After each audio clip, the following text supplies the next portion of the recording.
Le ministre de l'Intérieur Christophe Castaner a dénoncé mardi la dérive totale du mouvement des Gilets jaunes débuté samedi contre la hausse des taxes sur le carburant, en pointant une radicalisation et un très grand nombre de blessés.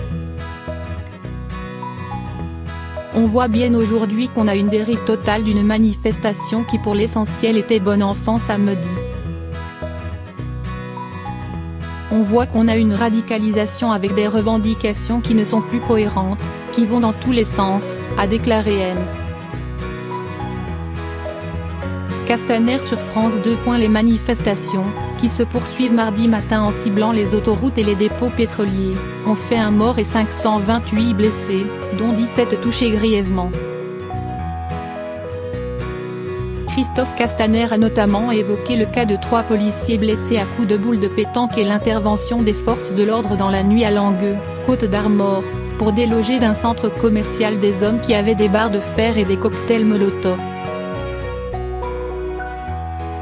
Le droit de manifester, ce n'est pas celui de bloquer, de ne pas déclarer, de blesser les forces de l'ordre, a souligné le ministre de l'Intérieur, affirmant qu'il y a eu depuis samedi autant de blessés dans nos forces de l'ordre que pendant l'évacuation de Notre-Dame-des-Landes en avril.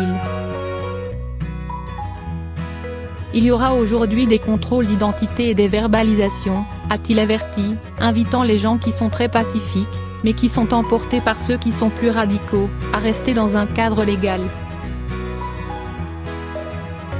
Il faut aussi penser que nos forces de l'ordre sont mieux mobilisées pour garantir la sécurité de nos concitoyens que pour anticiper ou pour courir derrière des gens qui veulent bloquer des ronds-points, a-t-il fait valoir.